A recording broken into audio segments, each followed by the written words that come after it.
Hi, my name is Sternke. I'm an independent artist and musician, as well as producer and engineer living in Nashville, Tennessee.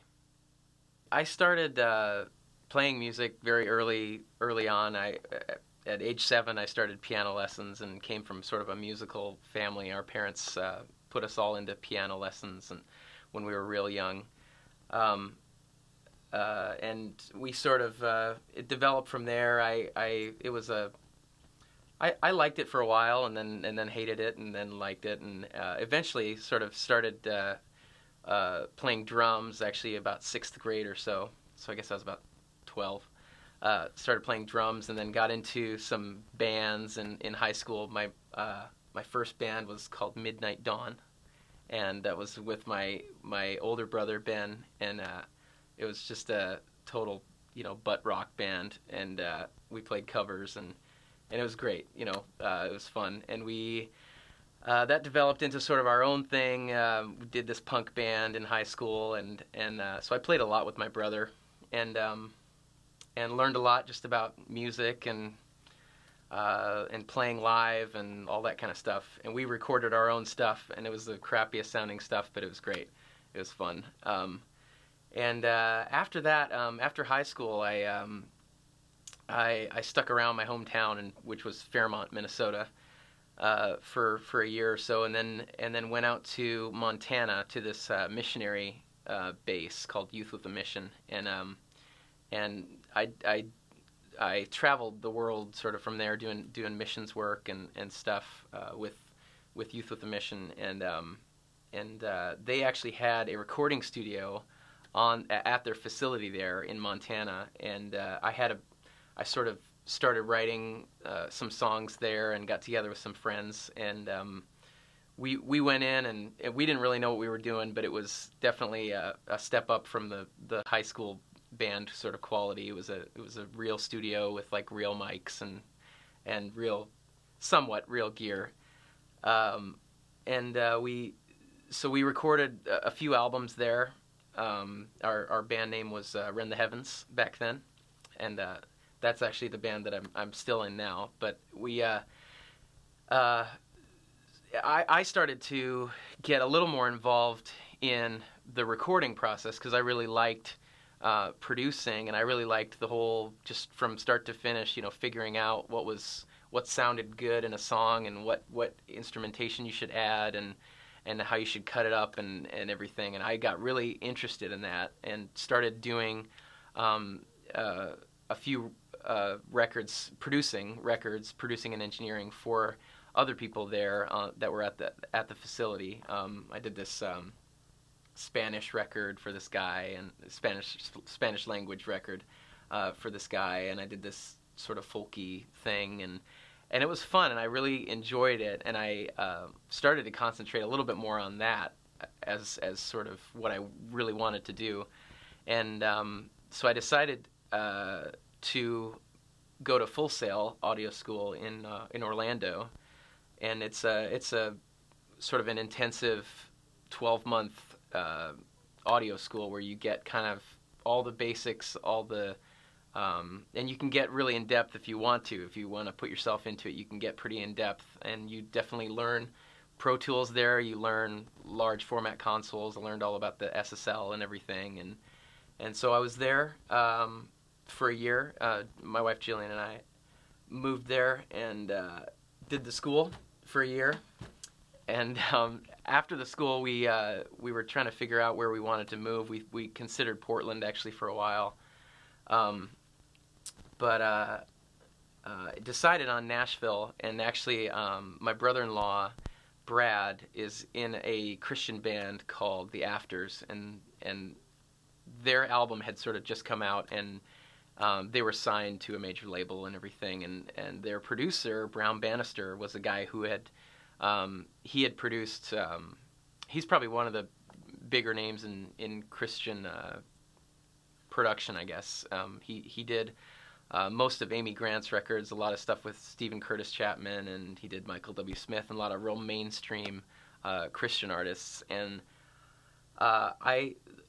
the first day I was in Nashville, I got to sit down with him and talk with him about would he be interested in working with me, and I could sort of intern under him, and his main engineer Steve Beischer as well, just sort of work with them and help them out. And he was interested in everything, so we ended up moving here and got involved with him. And for a while, I was just like a fly on the wall. I didn't say a word in there. I just kind of watched them and what they did. And it was pretty amazing to me to see real professionals. It was very different than my experience. For one thing, it was way faster than I ever thought recording could go. But at the same time, it was the most detailed and perfectionist kind of stuff that I'd ever seen too. So it's pretty impressive to move to Nashville and see that kind of work done.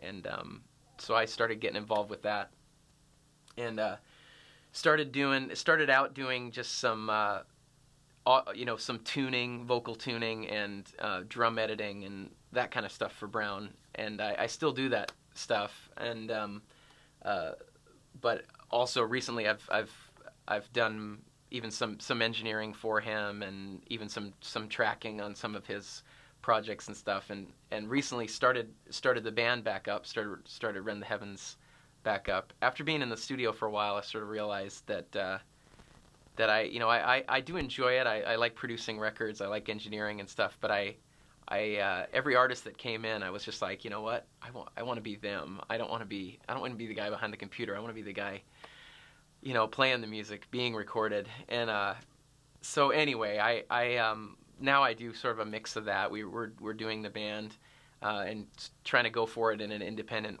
sense, but also I do still do producing of my own independent production of just sort of friends, budget projects and stuff like that. And then I do some stuff for Brown as well. Living in Nashville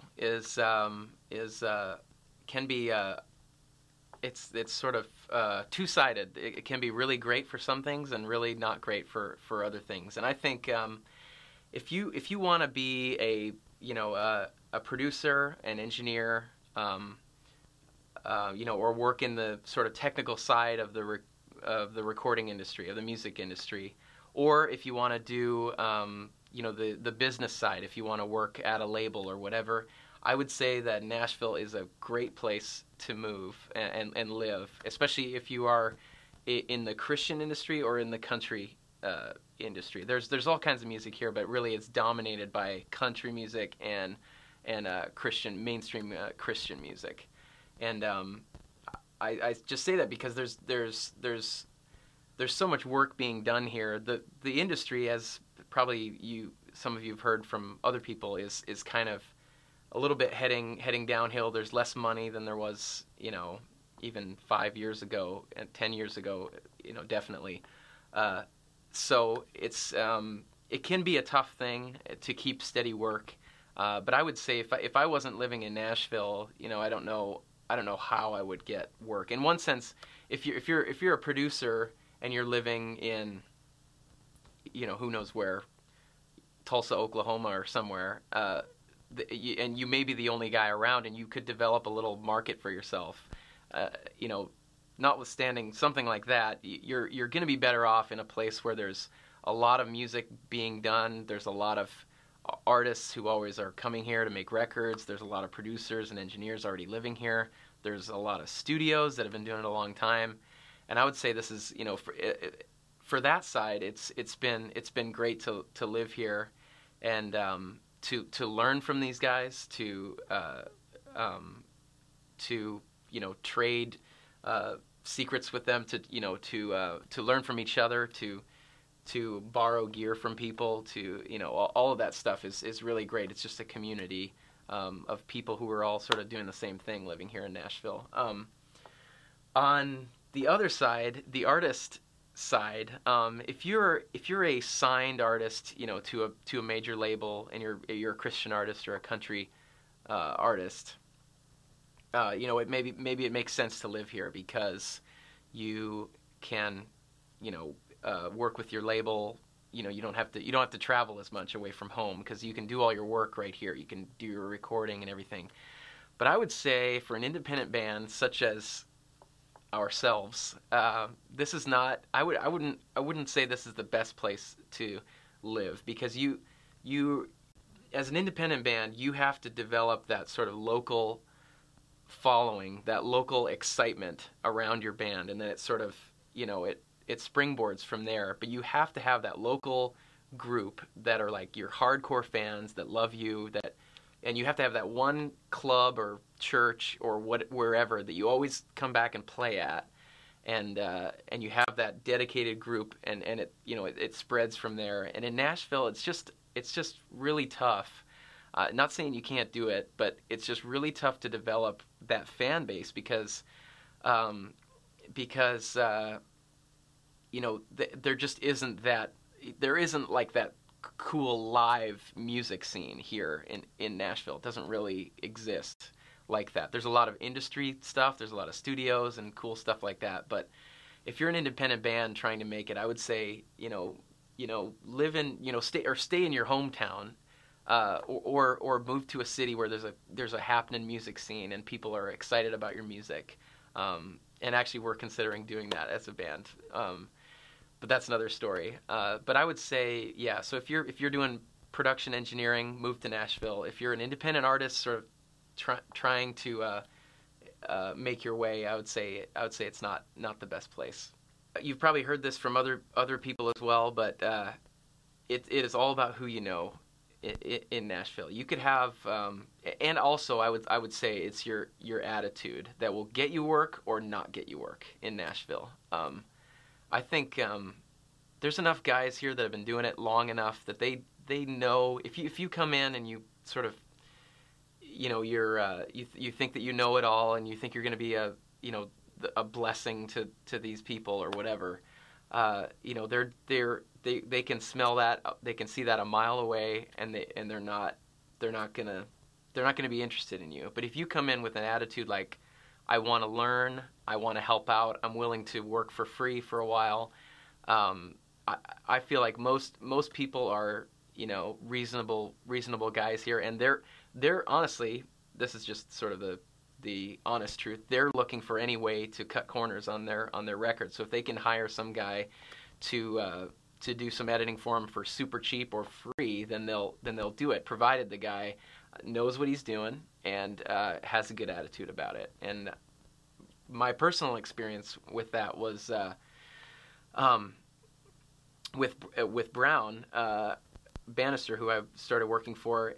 For a while I just hung out in the studio, and I didn't say a word. I was like a fly on the wall. I just sort of stood there and didn't do anything, except for maybe make them coffee when they wanted it, make copies of chord charts and stuff like that. And I was that guy for a while. And you have to kind of swallow your pride and do that if that's what you want to do. If you want to work in that industry, then you have to have that attitude. You have to have that humble attitude where you come in, and because there's especially, I would say, in today's day and age, when there's less and less money, I feel like people are paranoid and uptight about some young guy coming in and stealing their job. And so you have to be very clear that that's not what you're doing. You're just there to learn. You're there to you want to be like them someday, so you're there to learn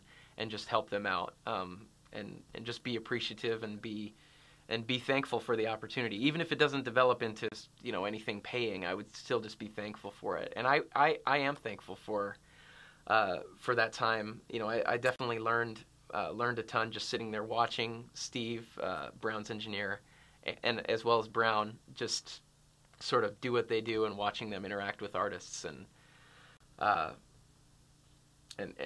stuff. So I would just say, cultivate those relationships. Take advantage of, even if it's my friend knows a guy who knows this guy. I would say, take advantage of that, because it's all about relationships. I feel like especially here in Nashville, because it's such a small town, or it has a small town feel to it, especially compared with LA or New York, the other two places that you might go if you're trying to do recording.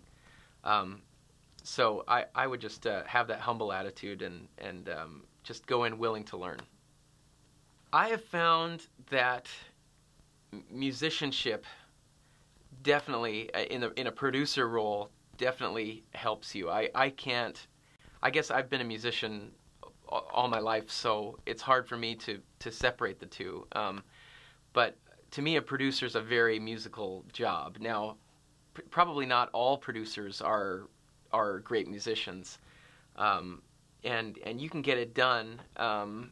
But I think you're going to be handicapped, and you're not gonna have the success that you would have if you were a musician, because if you're making music, the producer role is the person who's sort of crafting it from beginning to end. Now, whether you engineer it yourself or get somebody else, you're the one that's picking that engineer. You're the one that's picking the studio. Oftentimes, you're the one choosing the musicians who are going to play. You're choosing a lot of times the arrangement. You're choosing the instrumentation on the overdubs, and you're choosing the mix guy. So you have a very dramatic effect on the final product, I find, as a producer, and it's hard to you can't get away from that. So being a musician definitely helps. If you didn't know, I think you'd be in a tough place if you didn't know what you were talking about musically. Now, like I said, you don't have to be a virtuoso, but you need to know basic music theory. You need to be able to say, hey, let's play this D minor here instead of this F or whatever. You need to know those basic music rules, and just have a good ear as well to know when stuff's not in tune, or when stuff's not sounding quite right. I mean, it's all about that as a producer. So I would say it definitely helps. To me, it's essential. If you're trying to produce records independently, I feel like you have to have sort of the total package going on. You got to be a musician as well as a producer and engineer. You got to have your own gear. You got to know what you're doing with editing. I feel like that's what's gotten me work as a producer, because I don't have to hire an editing guy. I don't have to hire an engineer. I don't have to hire a overdub studio. I don't have to rent gear. I don't have to do all of this stuff that makes budgets just add up. I can sort of do all of those things as well as be a musician on the album. I feel like that's what's got me work. So if you're a musician who can play a few different instruments and is wanting to get into recording, I would say you have a good chance if you try to develop that whole package with editing, being able to do editing and being able to do vocal tuning if you need to, and whatever. But that's what's, and also in addition to that, I feel like just cultivating relationships with friends. I've got work just by saying, hey, calling up a friend's band and saying, hey, I want to produce your next record, and just being sort of bold in that sense and saying, hey, I could make you a great record, and showing them stuff you've done before, but you sort of have to have that. I guess it's sort of an entrepreneur's spirit, like because the work is not going to come to you as a self-employed. No one's going to come knocking on your door saying, "Can you produce my record?" Even in Nashville, there's plenty of guys out there. So you have to sort of just cultivate those relationships and get it done on that level. But it definitely helps to have your own setup, have your own home studio, be able to play several instruments, and just I guess let your work speak for itself. And if that's something you want to do, just get out there and do it. Okay, to set up your own home studio, the essentials are, first of all, you have to have, in this day and age, unless you're going to do a tape machine, you got to have a computer. That's obviously essential. Get the biggest, baddest computer you can find. Macs are great. I have a first generation G5 that actually works great. Still works great for me, and I find Apple products generally are great for audio. I've seen, I think, one PC the entire time I've been in Nashville, actually doing recording.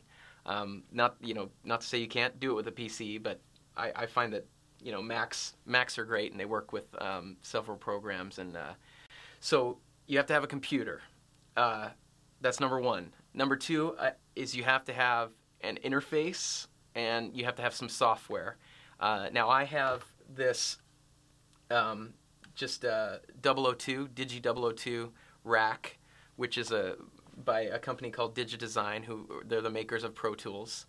And when you buy a Pro Tools interface, it comes with the software, so you get 2-in-1.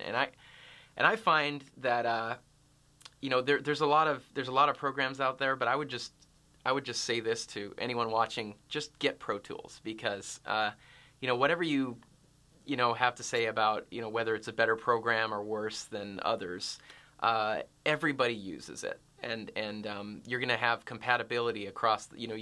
If someone goes to a big studio in Nashville or wherever, LA or New York, 99 times out of 100 they're going to be recording on Pro Tools. So you want to be compatible with that. You want to be comfortable knowing Pro Tools. So I would say definitely get a Pro Tools interface. There's all sorts of them. This is kind of the I guess it's the top end LE interface, which is Pro Tools Limited Edition or Light Edition, which is a little bit limited from Pro Tools HD, but can still definitely get the job done. And in a home situation, I don't think you need HD. The only time you're going to need HD is if you're recording 24 tracks at a time, or if you're trying to record a full band or whatever.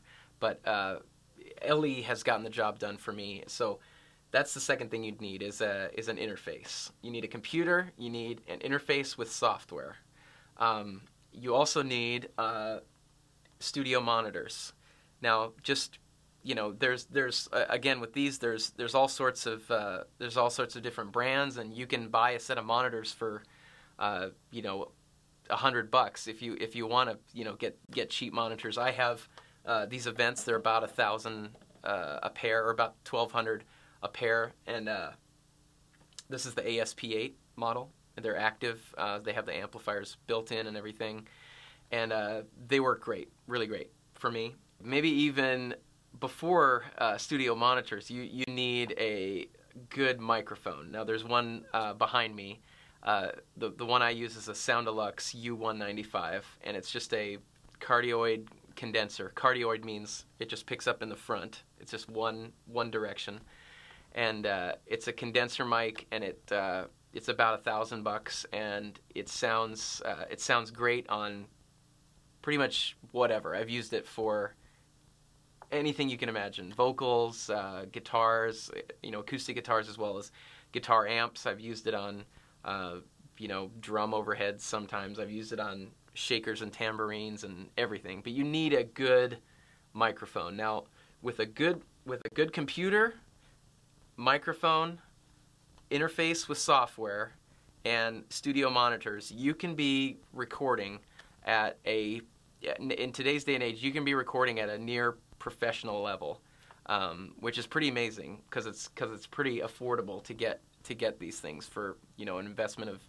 a few $1,000s. You can be up and recording, and that's exciting. If you want to take it to the next level, the preamps and the converters are not the greatest that are built into this interface. So I got an external preamp here, which is sort of a Neve knockoff. It's a Chinese-made. It's a company called Chameleon Labs, and this is a just single-channel mic pre and EQ. And I have this going into this, which I just got, 1176, which you've probably seen in big studios if you've ever been there. This is about a $1,500 piece, and this is about a $700 preamp here. And this 1176, this is a limiter, and I've found that this is just sort of the I don't know what to call it, the good sounding box. It just, anything that goes through it, it just helps to make everything a little bit more uniform and makes it much more manageable once you get it inside Pro Tools. But I have done professional level stuff even without this gear. But this gear definitely takes takes it to the next level. I feel like, especially when you get a lot of tracks stacked up on top of each other, having a nice preamp, whatever it is, there's a lot of good preamps out there. Having a nice preamp and a limiter on the front end going in. There's plugins and stuff you can use too, but nothing really can take the place of a good preamp and limiter going in. But with a modest little setup like this, I've done like I said, professional level stuff, and I've done major label projects, going through this little system that I have. And I've done, entire records of my own and of artists that I'm producing. Entire records except for maybe the drums, which we go to a big studio with a nice sounding room. We'll go and record the drums for one day, and then we'll come back here and do everything else in this room just with this gear. One good thing about being in a quote-unquote real studio is that you're isolated from the world around you. You can be, banging the drums at, 1 o'clock in the morning and no neighbors are going to call. Obviously, I'm in an apartment, in a bedroom, in a second bedroom in an apartment. So obviously I have some limitations here, one of which being I can't do drums in here, obviously. I have done loud electric guitars in here, and sometimes I get, banging on the ceiling from the guy below me. But generally people have been pretty nice about it. But what I've done kind of to overcome some of the things just about the room, because the room is a very important part of when you're recording. If you have a bad sounding room, that's going to come through, because if you get a microphone like the one I have, it's a very sensitive thing, and it's going to pick up all of that room sound around you. So what I've done on a serious budget here, seriously low budget that is I've created these. I bought some duct board, which you can buy. It's just like for like air conditioning ducts, and it comes in sheets of like I think it's like 8-foot by 10-foot sheets, and it's super cheap. It's like $20 for an 8-foot by 10-foot sheet, and I think I got 2 sheets total, and cut them up, and I put this sort of polyester, cheap fabric covering over the top, and I placed them throughout the room, generally on sort of the corners, and what it's doing is it's deflecting the natural reflections that would happen in this room. So the effect of which is it just makes it sound a lot less boxy and a lot less like a bedroom in an apartment. And this is a really super cheap. You can spend thousands of dollars, and major studios do spend lots and lots of money on their treatment of their room, and that's one of the reasons that it can be so expensive to go there, because they have that treated sort of perfect sounding room. But you can do it on a budget, and I've found that this dramatically helped. I was sort of amazed by I used to say no, that's not going to do anything, but I was actually pretty amazed by the results after I put this duct board up.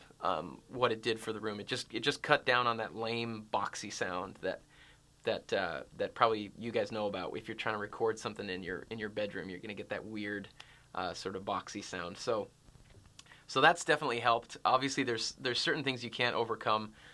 One of which behind me there's a tree that sort of scrapes up against this window that I've just sort of learned to live with. And also sometimes guys will be working on the lawn outside with the hedge trimmers or the weed whackers or whatever, and there's nothing you can really do about that. If you but it's incredible to me, and it's definitely worth the investment, because it was a little extra work to have to buy these things, but I would say I would recommend these 100% over those, like if those you can get those RLX sort of that treatment that you can buy at Guitar Center or whatever. I would recommend these. These do a lot more for your room, and they're a lot cheaper too. As an independent artist, it's gonna benefit you greatly to know your stuff as far as recording, and also all of those things that you would normally have to pay somebody else to do. I mean, it's kind of a no-brainer, I guess. But in our band, Rend the Heavens, it's definitely benefited us that I know how to make a record. I know about engineering. I know about production. We don't have to pay somebody else to do that. And further than that, we can get it exactly how we want it because it's coming from us. And then also, Sarah, our lead guitar player, is a really talented graphic artist and web designer. And I would say, as an independent artist, learn how to do that. I mean, you can find tutorials and stuff online. Learn Photoshop. Learn learn HTML. Learn those things that. So you can do it yourself, because being an independent artist is all about just doing everything yourself, and it can get tough at times, and you have to sort of resolve to sort of keep doing it and keep it up. Obviously one good or easier thing, I guess, in some respects about being on a label is they sort of take care of all that stuff for you.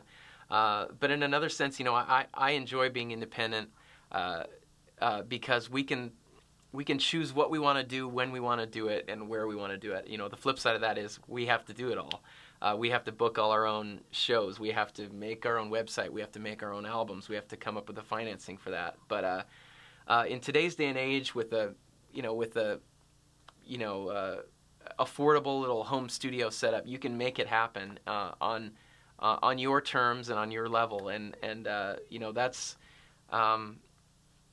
that's more and more becoming the norm. Artists are expected to be able to sort of record and make their own demos and make their own albums. I haven't had a lot of experience. Our band has never been signed to a major label, so I can't tell you, it's so much easier or it's so much harder. But I can tell you that as an independent artist, it definitely helps you to have those skills. Know as much as you can know, learn as much as you can learn about the industry, and then just put those things into practice for you and your band. Some advice that I'd give for people who want to produce records and stuff like that is I would say when you're working with artists, I've found when I first started producing, I was pretty how do you say. I was pretty, I guess, maybe heavy-handed. I didn't think I was being heavy-handed, but I guess I was pretty forceful about what I wanted. And, some producers, that's their style and whatever, and that's fine. But I've found that generally you're going to get a better product in the end if you take a, not so much hands-off, but a gentle approach with artists, because musicians can be very sort of emotional people, as we all probably know, and when you write a song, that's a really personal thing, and you got to as a producer, you have to respect that in an artist, that this is something that might not be easy for them to sing, and it can be a real personal song. Of course, it depends on the artist you're working with, but I've found when I take a respectful sort of hands-off approach, when I instead of saying that chorus sucks, we need to come up with a new one, which some producers will take that road, but I've found that I'm gonna get better results,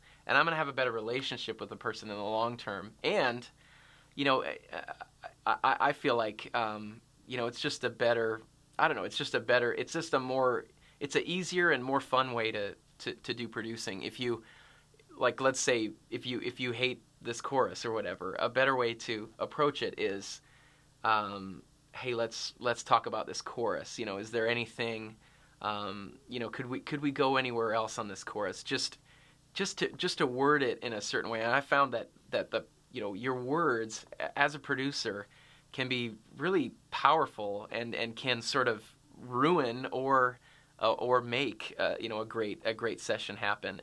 And you got to learn as a producer to be able to make the artist comfortable, because it's uncomfortable enough coming into a studio environment where they're freaked out and they're nervous, especially if it's their first time recording something. they're nervous enough as it is without you saying, hey, that chorus sucks, or you're not sounding good, or what's wrong, or whatever. You're not going to get a good performance out of them. So I've learned and to create a really relaxed, laid back environment in the studio where it's like, this is, we're just gonna make some music here. Let's just go for it, and it's no big deal when they mess up, and make it clear to them that you're never gonna laugh at them. You're never gonna make fun of them or whatever. And I feel like that's gonna keep them coming back to you as a producer, because they like working with you, and you can get the best out of them by seeing the best in them. Choosing your words wisely as a producer. So I would say, if you want to produce records, just respect your artists, respect their music, and while at the same time, if you know that something needs to go somewhere else, just steer it in that direction, but very gently and with sort of just a lot of respect for them and who they are.